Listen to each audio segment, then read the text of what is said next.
Selamat datang di Wong Rapa 96. Like, share, subscribe. Assalamualaikum warahmatullahi wabarakatuh. Selamat pagi pemirsa Trans 7. Khazanah Ensiklopedia Islam Dunia pagi ini kembali hadir ke hadapan Anda untuk berbagi pengetahuan dan saling menasihati dalam kebajikan. Kata jin berasal dari kata jannah yang bermakna segala sesuatu yang tersembunyi. Ibnu Mansur mengatakan bahwa dinamakan jin karena mereka tersembunyi dan tidak terlihat oleh mata. Dinamakan janin karena ia tersembunyi di perut ibunya.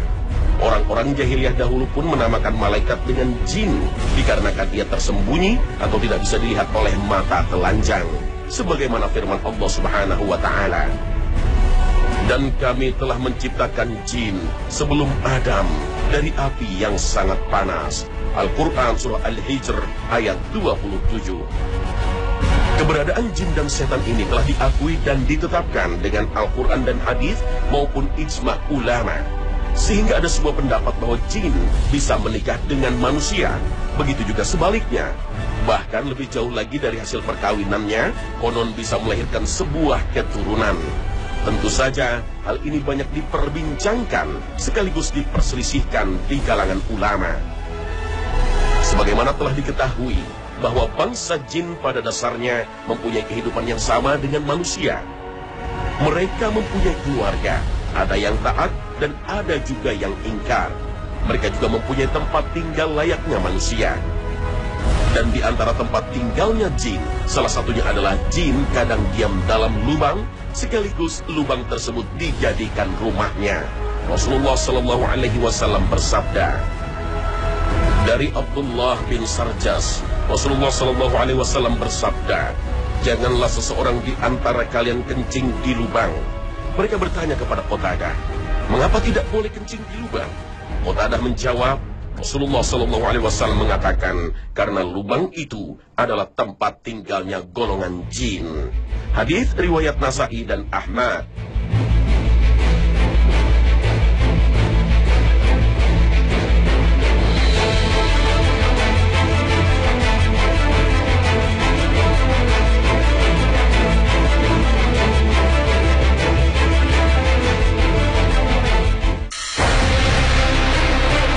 Sebelum Nabi Adam turun ke bumi, diceritakan bahwa yang pertama kali menempati bumi ini adalah bangsa jin yang dikelompokkan menjadi Abal Jan dan Banu Jan.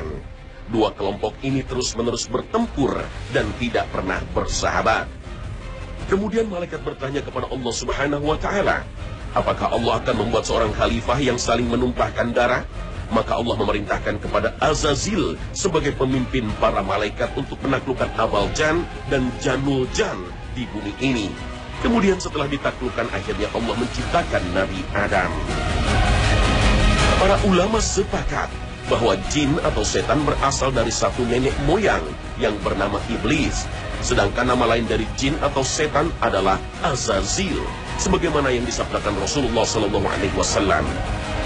Diriwayatkan oleh Al-Baihaqi dan Ibnu Abi Hatim dari Ibnu Abbas bahwasanya Rasulullah SAW bersabda, dahulu iblis namanya adalah Azazil. Dia termasuk dari malaikat-malaikat yang paling mulia yang memiliki 4 sayap. Kemudian dia durhaka setelah itu. Malaikat diciptakan Allah Subhanahu wa Ta'ala dari cahaya dan ditiupkan kepada malaikat ruh dan akal. Akan tetapi malaikat tidak diberi syahwat.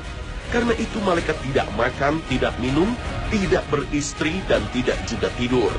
Hidup malaikat hanya semata-mata melaksanakan perintah Allah Subhanahu wa Ta'ala dan senantiasa taat kepada Allah.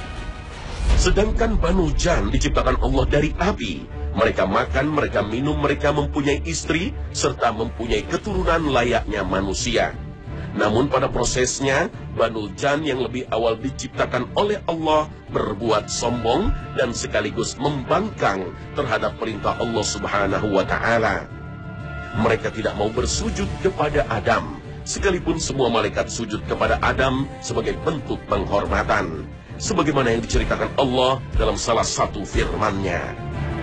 Allah bertanya pada iblis, Apakah yang menghalangimu untuk bersujud kepada Adam alaihissalam di waktu aku menyuruhmu? Iblis menjawab, saya lebih baik dari Adam. Engkau menciptakan aku dari api, sedang dia Adam engkau ciptakan dari tanah. Maka Allah subhanahu wa ta'ala mengeluarkan iblis dari surga. Al-Quran Surah Al-A'raf ayat 13. Sesudah iblis dikeluarkan Allah dari surga, maka iblis meminta kepada Allah agar umurnya dipanjangkan hingga datangnya hari kiamat. Iblis mengancam kepada Nabi Adam dan anak cucunya. Mereka akan dibujuk supaya sesat dari jalan Allah yang benar, hingga tidak ada yang taat mengikuti perintah Allah subhanahu wa ta'ala.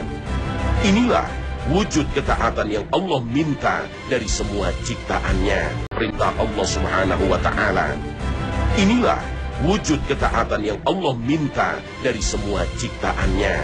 Apabila Allah sudah tetapkan, maka taatilah, walaupun ketetapan itu bisa jadi bertentangan dengan kemauan kita.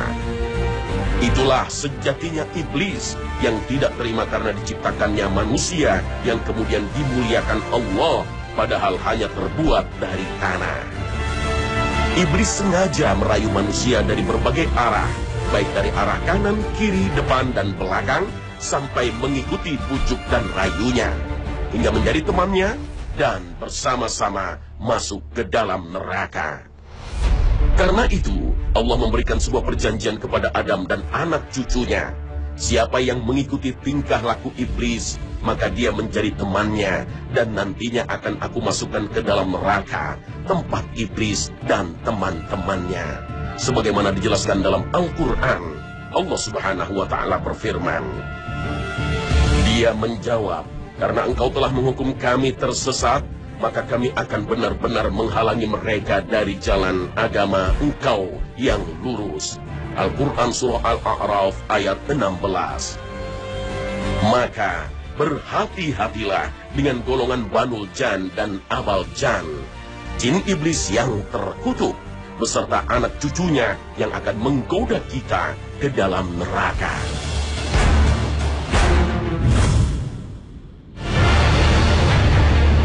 Banyak di antara para ulama yang menjelaskan tentang jin dan keturunannya.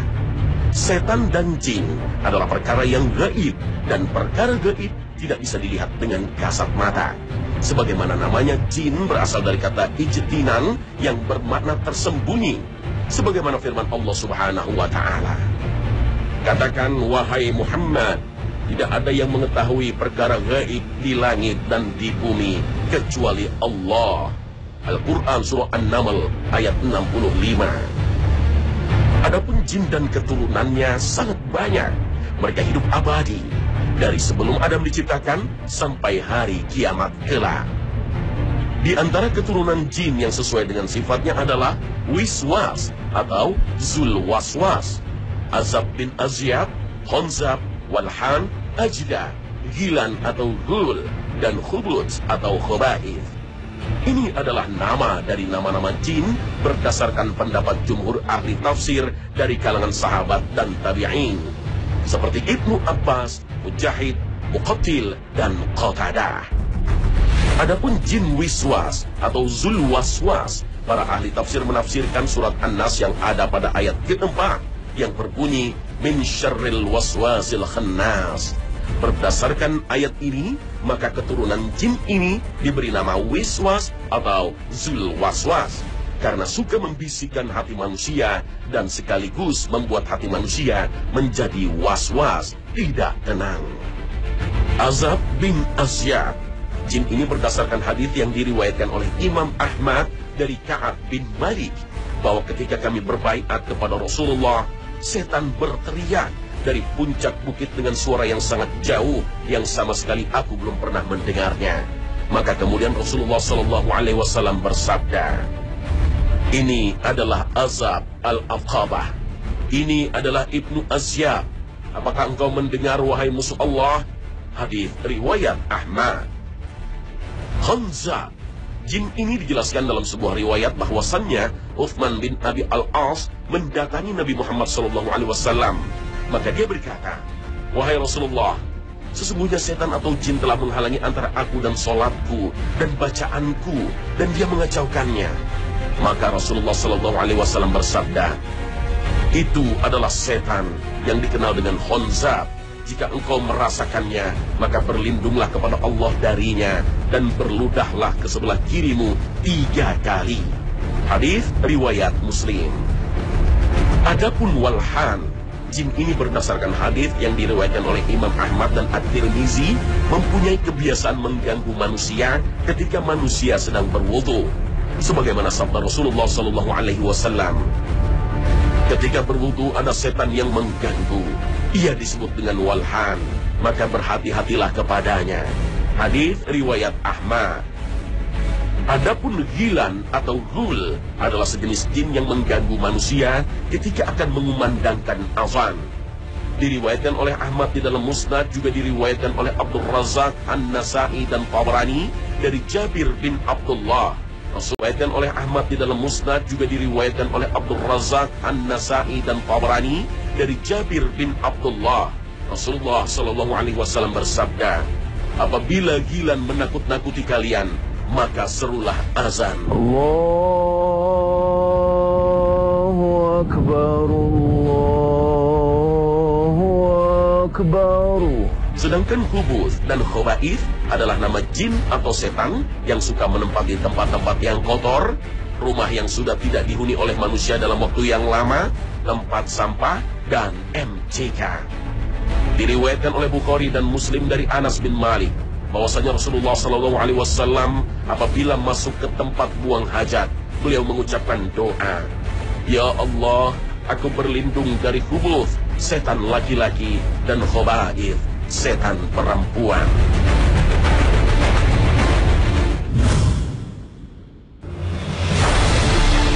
Mengenai pernikahan manusia dengan jin, kita pernah mendengar mitos semacam ini dari cerita-cerita lama. Namun bagaimana pernikahan manusia dengan jin bisa berlangsung? Dua makhluk beda jenis? Jin merasuki manusia bisa jadi dengan dorongan syahwat, hawa nafsu, atau jatuh cinta, sebagaimana yang terjadi antara manusia dengan manusia lainnya. Bisa jadi juga karena paksaan, sihir, santet, atau perintah sang dukun. Dan terkadang pernikahan ini sampai melahirkan anak. Hal ini banyak terjadi dan sudah diketahui secara umum. Sungguh, para ulama telah menyebutkan dan membicarakan masalah ini, dan kebanyakan ulama memakruhkan pernikahan ini. Dan terdapat riwayat dari Imam Malik radhiyallahu an bahwa beliau membolehkan pernikahan manusia dengan jin. Akan tetapi beliau memakruhkannya karena khawatir perempuan-perempuan yang hamil sebab zina mengaku-ngaku bahwa kehamilannya itu dari jin. Fatwa Ibnu Hajar Al-Haythami. Sedangkan di kalangan mazhab Syafi'i terjadi perbedaan pendapat. Ada yang memakruhkan dan ada juga yang melarang. Di antara yang melarang pernikahan manusia dengan jin adalah Imam Al-Barij dan Ibnu Yunus. Mereka beralasan adanya perbedaan jenis antara bangsa jin dan manusia. Ini artinya manusia hanya boleh menikah dengan manusia saja, sebagaimana firman Allah Subhanahu wa Ta'ala, Allah menjadikan bagi kamu istri-istri dari jenis kamu sendiri. Al-Quran Surah An-Nahl ayat 72. Sedangkan Imam Ahmad bin Hambal melarang dengan keras bahwa tidak ada pernikahan antara jin dan manusia. Begitu juga sebaliknya. Imam Ahmad beralasan kepada sebuah ayat dari Al-Quran sebagaimana firman-Nya, dan di antara tanda-tanda kekuasaannya ialah Dia menciptakan untukmu istri-istri dari jenismu sendiri, supaya kamu cenderung dan merasa tentram kepadanya, dan dijadikannya di antaramu rasa kasih dan sayang. Sesungguhnya pada yang demikian itu benar-benar terdapat tanda-tanda bagi kaum yang berfikir. Al-Quran Surah Ar-Rum ayat 21. Pernikahan antara jin dan manusia sangat tidak masuk akal karena perbedaan jenis antara jin dan manusia, serta perbedaan tabiat mereka. Yang satu dari tanah kering, sementara yang satu dari api. Jin bisa melihat manusia, sedangkan manusia tidak bisa melihat bangsa jin. Sekiranya ada sebuah pernikahan antara manusia dan jin yang menjadi pertanyaan, apakah dari hasil pernikahan ini akan melahirkan keturunan atau tidak? Para ulama berbeda pendapat dalam masalah ini. Ada yang berpendapat bahwa hasil dari pernikahan jin dan manusia bisa saja melahirkan keturunan, sebagaimana yang dikatakan oleh Ibnu Mardawi, Ibnu As-Sakir, dan As-Suyuti. Mereka meriwayatkan sebuah riwayat yang bersumber dari sahabat Abu Hurairah, bahwa salah satu orang tua Ratu Bilqis adalah jin, dan ibunya Ratu Saba atau Ratu Bilqis adalah seorang jin. Wallahu a'lam.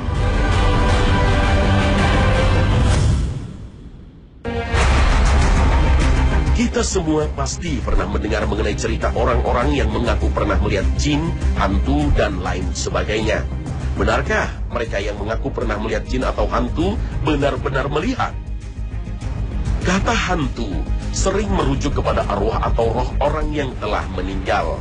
Namun, ada juga yang mengatakan kalau sebenarnya hantu adalah jin atau setan yang hendak menggoyang keimanan seseorang, sehingga orang itu menjadi musyrik. Tentang permasalahan ini, Allah Azza wa Jalla berfirman, sesungguhnya ia dan pengikut syirik.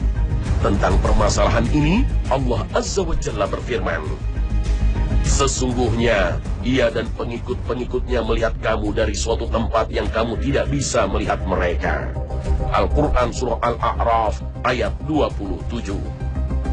Berkaitan dengan ayat ini, Imam Al-Qurtubi mengatakan bahwa makna qabiluhu adalah bala tentara jin. Sedangkan Mujahid berkata mereka itu adalah para jin dan setan-setan serta keturunannya. Sebagian ulama mengatakan bahwa dari suatu tempat yang kamu tidak bisa melihat mereka adalah dalil bahwa jin tidak bisa dilihat. Ada yang mengatakan bahwa mereka bisa saja dilihat jika Allah Subhanahu wa Ta'ala ingin memperlihatkan mereka. An-Nahas mengatakan bahwa makna dari suatu tempat yang kamu tidak bisa melihat mereka, ini menunjukkan bahwa jin tidak bisa dilihat, kecuali pada masa Nabi sebagai bukti kenabiannya. Karena Allah Azza wa Jalla telah menciptakan mereka sebagai makhluk yang tidak bisa dilihat, dan mereka bisa terlihat apabila mereka telah merubah bentuk rupanya. Dan ini merupakan bagian dari mukjizat yang tidak ada kecuali pada masa Nabi dan Rasul saja. Allah Subhanahu wa Ta'ala telah menentukan bahwa anak-anak Adam tidak dapat melihat jin atau setan pada hari ini.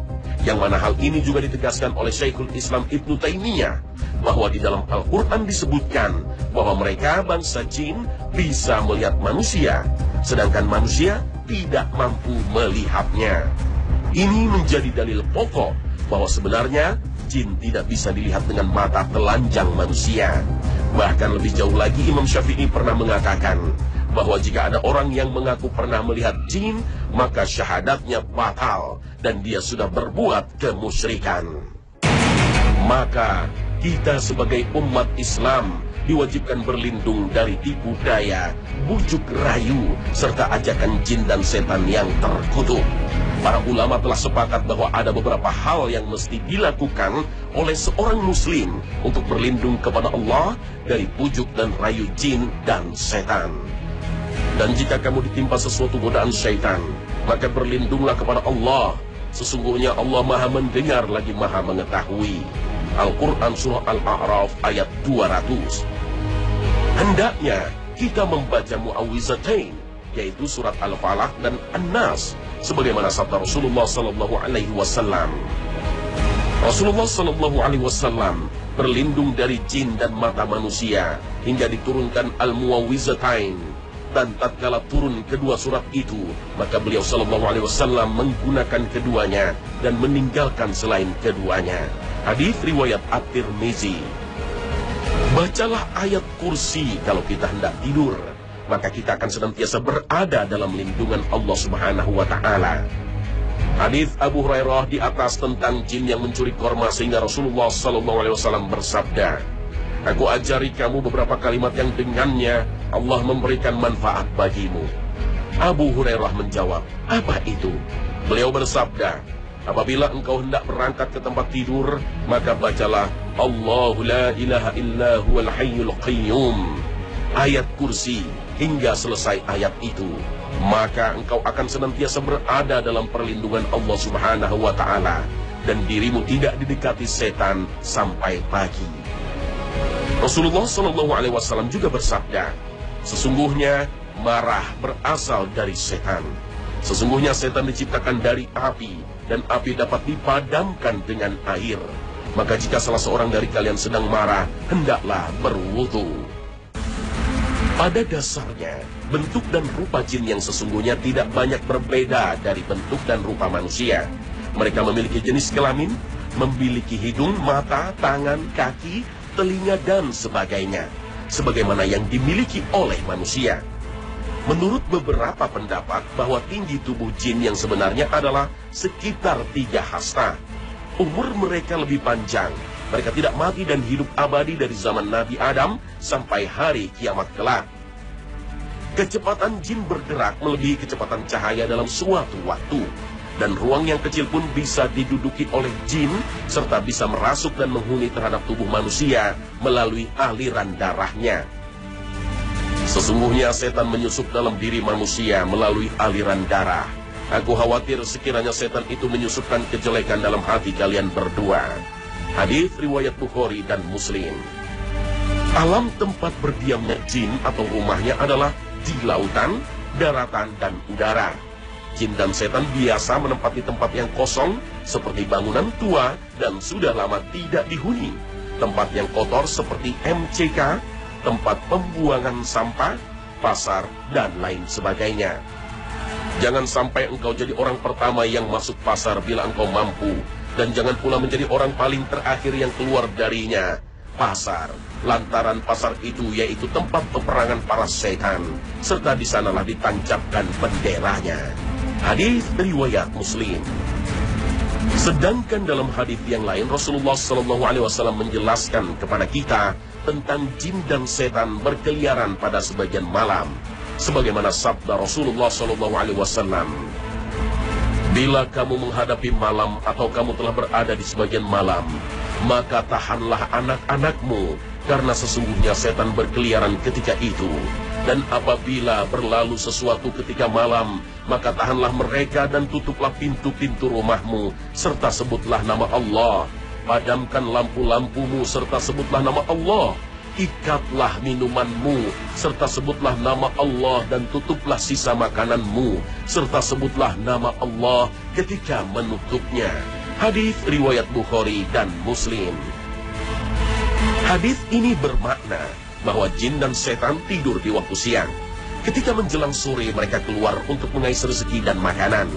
Baik jin laki-laki maupun perempuan, baik jin dewasa dan anak-anak.